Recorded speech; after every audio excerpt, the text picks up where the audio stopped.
You ever feel the earth hum beneath your boots? That low, steady rhythm that tells you everything's right with the world? That was my life every morning when I stepped out onto my porch and looked over the land my father and grandfather called home long before I ever learned how to walk. Until the day Karen Whitlock showed up, clipboard in hand, heels sinking into the Texas dirt like they didn't belong. Because they didn't. And neither did she. My name's Cole Barrett. 58 years old, third-generation rancher, and proud owner of Dust Creek Ranch, 162 acres of raw, stubborn land in a town so small we don't bother with stoplights. I've spent my life here raising longhorns, fixing fences, and minding my own business. Then came Ridge Hollow Estates, the shiny new HOA development that popped up like a weed next door. And at the root of that weed? Karen. She didn't introduce herself the way normal people do. No handshake, no nice to meet you. Just a knock on my barn door, yes, barn, and a laminated badge she held up like it was a sheriff's star.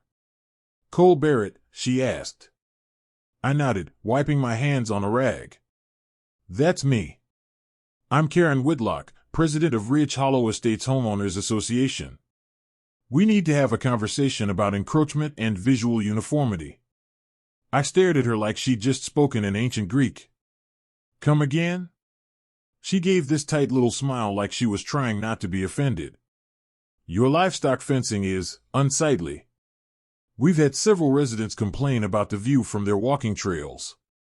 And your west pasture, it appears to cross into the Ridge Hollow Emergency Access Corridor. It took me a full 3 seconds to realize she wasn't joking. That's my fence, I said slowly. On my land. Same as it's been since 1952.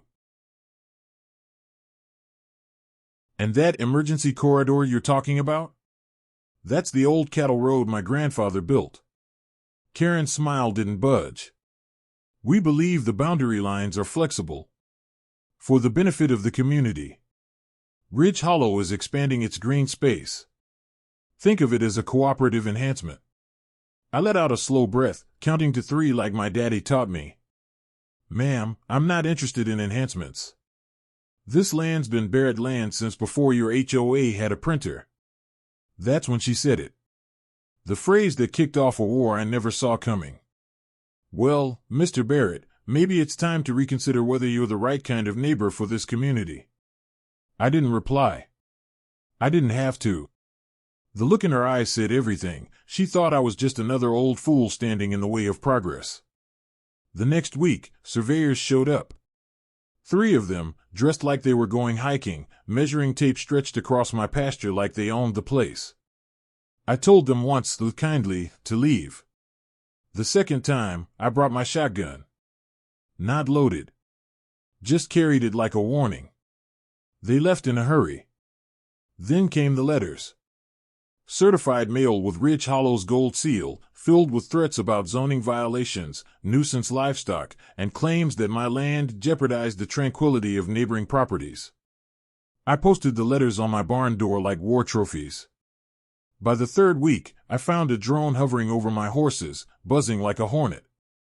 I knocked it out of the sky with a well-aimed pitchfork and mailed the wreckage back to the HOA office. No note needed. But Karen wasn't done. Not by a long shot. She filed a complaint with the county, alleging illegal land use. Claimed I was squatting on land meant for development. Called me hostile and noncompliant in a public meeting. She even brought a proposal to the city council to have a portion of my ranch declared eminent domain for a dog park. That's when I knew she wasn't just trying to push me out. She was trying to erase me. But Karen made one critical mistake. She underestimated what a Barrett would do to protect his land. I wasn't just some old rancher with a bad knee and a stubborn streak. I had records, friends in the zoning office, and a niece in Austin who just happened to be a land rights attorney with a reputation for turning HOA lawsuits into mulch. And I was just getting started. You don't start a war with a Barrett and expect to win on paperwork alone. That's the first thing Karen learned when my niece Rachel pulled up in her mud-splattered pickup, stepped out in cowboy boots and a tailored blazer, and introduced herself at the next Ridge Hollow board meeting. I'm Rachel Barrett, she said, handing out copies of land surveys like they were subpoenas. And unless your board has acquired the ability to rewrite county jurisdiction, I suggest you stop building fantasy parks on my uncle's pasture. Karen didn't take it well. She called Rachel unprofessional. Said her tone was unbecoming of a lady. Rachel just smiled, which is something I've learned to fear. The last time I saw her smile like that, a guy tried to build a gas station on protected creekland, and now it's a bird sanctuary. By the end of the week, the county confirmed what we already knew: my land was untouched by any HOA jurisdiction. The fence? Original. The cattle road? Historical. The only thing unsightly around here was Karen's nerve. That should have been the end of it. But it wasn't. 3 days later, I woke to the sound of chainsaws. Not on my land, just beside it. Karen had orchestrated a trail expansion that conveniently ran 10 feet from my back corral. Dust flew, trees dropped like matchsticks, and a group of hired contractors in safety vests ignored my shouts like they were deaf. They weren't. I walked the fence line and found one of my survey stakes pulled up. Deliberate. Planted 3 feet east in an attempt to redraw the border. It was an amateur move, sloppy and illegal. I took photos, videos, even called the sheriff. But by the time the deputy arrived, the workers were gone, and Karen was already posting in the Ridge Hollow Facebook group about community beautification. Then came the real kicker. One morning, I found a sign staked on my front drive. Professionally printed. HOA color matching required for visible structures. Beneath it, in smaller font, this includes sheds, barns, and fencing visible from Ridge Hollow property lines. She wasn't trying to push me out anymore. She was trying to repaint my life. I didn't touch the sign. I just added one beneath it, spray painted in red. This is not your land. Then I built a fire pit right in front of the sign and hosted a barbecue that weekend, inviting every old-timer and rancher in 3 counties. Rachel brought brisket. Sheriff Thompson brought beer. And I gave a toast under the stars. To neighbors who mind their fences, and tyrants who don't. Karen didn't attend, but I saw her silver SUV circling the hilltop 3 times like a vulture looking for a weak spot. That Monday, the real storm hit. A knock at the door, sharp, impatient. 2 men in suits stood on my porch, one holding a briefcase, the other a folder stamped with an official-looking seal. They introduced themselves as legal consultants for Ridge Hollow Estates. Not lawyers, consultants. Mr. Barrett, the folder guy began, we're here to inform you that the HOA has initiated a private land use challenge. They're petitioning for partial jurisdiction over the southwest quadrant of your ranch, citing visual encroachment and emergency accessibility concerns. I stared at them for a second. Then I said, "You want coffee before I laugh you off my porch?" They didn't laugh. They just left the folder and said I had 14 days to respond. That night, I read every page. It was a mess of vague claims, doctored photos showing my barn from a fisheye lens to make it appear closer, and even a screenshot of a social media post I made years ago, me on horseback, waving at the rising sun, with a caption Karen had printed, "Open country, no walls." She cited it as proof I supported community access.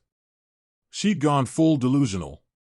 Rachel reviewed the file, called in 2 favors from Austin, and within 48 hours, had a formal rebuttal drafted and submitted with notarized land surveys and a notarized affidavit from the original county registrar confirming my ranch's immunity from annexation. Still, I couldn't shake the feeling this wasn't over. Not with Karen. And sure enough, a week later, I found the gate to my southern paddock wide open. No sign of forced entry. Just wide open. 2 of my steers had wandered out, thankfully not far. But that wasn't a mistake. That was a warning. That's when I made the call. Not to the sheriff. Not to Rachel. To my cousin Travis, who owns a drone company in Abilene. "You still doing infrared night mapping?" I asked. You bet, he said. Why? I told him. And by the next night, Dust Creek Ranch had eyes in the sky. We rigged cameras at every fence post, every gate, every trail Karen might try to sneak down. And we caught her. At 11:42 p.m. the following Saturday, Karen herself, hood up, flashlight in hand, was seen slipping through the woods behind my barn. The footage showed her examining the lock on my tool shed, snapping photos of my livestock pens, and measuring something with a small tape wheel. When she saw one of our new motion lights trigger, she bolted like a deer. I sent the footage to the county and the sheriff. Then I printed out stills and mailed them, unmarked, from every post office in the county to every resident of Ridge Hollow. I didn't even need to add a caption. Karen's face, illuminated by the beam of her own flashlight, told the whole story. The stills of Karen caught prowling my land did more than stir gossip, they ignited a wildfire. The HOA Facebook group lit up like a 4th of July bonfire. Residents argued back and forth in comment threads that stretched for miles. Some defended her, called it a misunderstood inspection. But most were done with her. She's gone too far. Breaking into someone's property is not leadership. This ain't step forward. It's Texas. And just like that, cracks formed in her porcelain empire. That Tuesday, I got a call from Linda Morrison, a longtime Ridge Hollow resident. Soft-spoken, older, not the type to stir trouble. She invited me for coffee. I think you ought to see something, she said. Her kitchen smelled like cinnamon and secrets. She placed a thick binder on the table. Inside were minutes from past HOA meetings, documents I'd never seen, emails that hadn't been public, and detailed logs. Turns out, Karen had been slowly expanding HOA boundaries unofficially for months. She'd reworded map descriptions in digital files, changed community trail markers without council approval, and even approved landscaping budgets for areas outside Ridge Hollow's legal jurisdiction, including portions of my ranch. Linda looked ashamed. We didn't know what she was doing until you pushed back. Most folks don't read the fine print. But you rattled her, Cole. I took the binder home, made copies, and handed it all to Rachel. She read through it like a wolf dissecting a sheep's tracks. She's built her own kingdom, Rachel said, flipping a page. But it's made of sand. Then, something unexpected happened. 2 members of the Ridge Hollow board, Greg Simmons and Natalie Park, resigned. Publicly. They wrote an open letter addressed to the community, apologizing for being complicit in overreach and misuse of authority. They called for a vote to dissolve Karen's presidency immediately. Karen? She doubled down. She showed up at my gate the very next morning. No clipboard this time. Just rage in a pink suit. You've embarrassed me, she said, eyes flaring. You've ruined everything I built. I didn't reply. Just leaned against the post, arms folded. Her tone shifted. But it's not too late. We can fix this. I'll call off the land use challenge if you issue a public apology. I raised an eyebrow. You break into my land, trespass, accuse me of endangering your residents, and you want me to apologize? She stepped forward. You don't understand. I am Ridge Hollow. Without me, this community falls apart. I shook my head. Then maybe it deserves to. She stormed off, kicking dust on her way back to her Lexus. I didn't watch her leave. I just turned and walked back toward my barn, knowing something was coming. And it did. The next morning, I found my water line sabotaged. My main pump, crucial for livestock, had been tampered with. 2 PVC connectors split deliberately, bolts removed. It wasn't an accident. Someone had tried to cripple my ranch. That was enough. Rachel filed a restraining order. The sheriff's office opened an investigation. And Karen was officially barred from stepping within 300 feet of Dust Creek Ranch. But Karen, well, she had one last card to play. She showed up at a Ridge Hollow town hall, uninvited, off the agenda. She took the podium with the confidence of a movie villain and tried to paint herself as the victim. Claimed I was waging a personal vendetta, accused Rachel of legal bullying, and insisted she'd only ever tried to protect the community. But then Sheriff Thompson walked into the back of the room. He waited until she finished her rant. Then he stepped forward, slowly, deliberately, holding a manila envelope. The room went silent.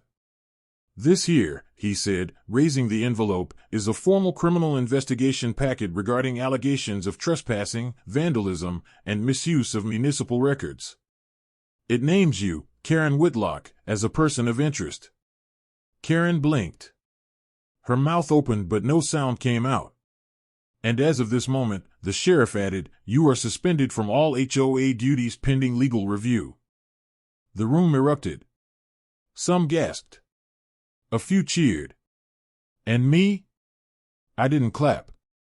I didn't smile. I just stood at the back with my arms folded and watched her world collapse, piece by entitled piece.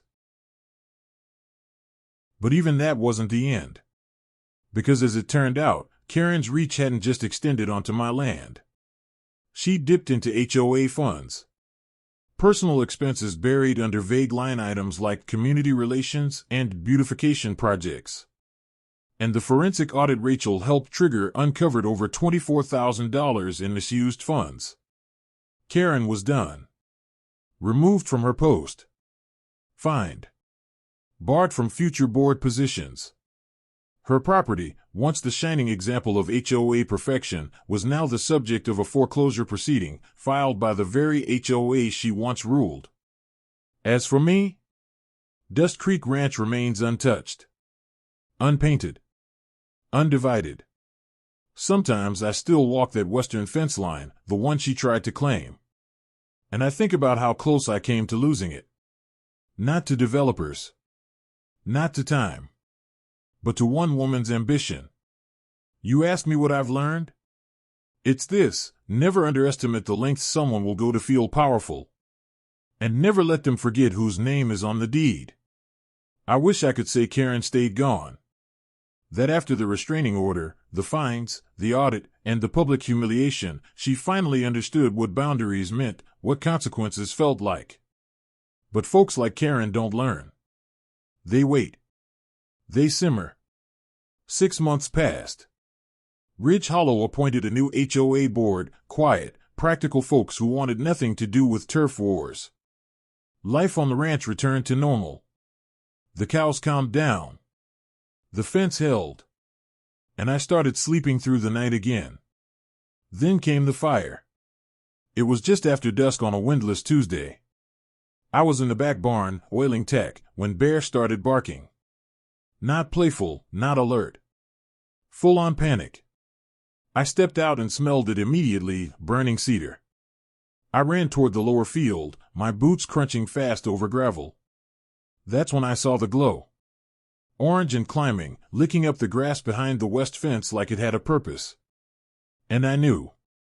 I grabbed the fire hose, called the volunteer department, and got to work. Rachel showed up 10 minutes later with 2 tanks in the back of her truck. By the time the fire crew arrived, we had a line dug, hoses running, and half the pasture drenched. We stopped at just 50 feet from the livestock pen. Later, under the smoky moonlight, the fire chief found the source. A bundle of oily rags, a cracked bottle, and what looked like a homemade fuse. Accelerant, he muttered, shaking his head. Deliberate. The investigation was fast and thorough. Security footage, yep, I'd kept those cameras running, caught a figure slipping through the brush that bordered Ridge Hollow. Black hoodie. Gloves. But as she ducked under a fence rail, the camera caught a flash of blonde hair escaping from her hood. Not much. But enough. She was arrested 2 days later at a motel 2 counties over. No bail this time. Arson carried weight. And Rachel made sure the prosecutor had every last file, every motive, every trespass on record. When they cuffed her, Karen apparently said, "He thinks he won." But I was the only thing keeping that place from getting buried. Buried? My land's not buried. It's alive. And it remembers. I rebuilt that fence rail myself. With wood from the original barn. Just a little char on one end to remind me. Bear still growls when anyone walks that side of the property. And I don't stop him. Because people like Karen, they don't break your land. Not if you stand your ground. Not if you know what matters. And me? I'm still here. Still on Dust Creek Ranch. Still listening to the earth hum beneath my boots. And I'll be damned if I ever let anyone silence that sound again.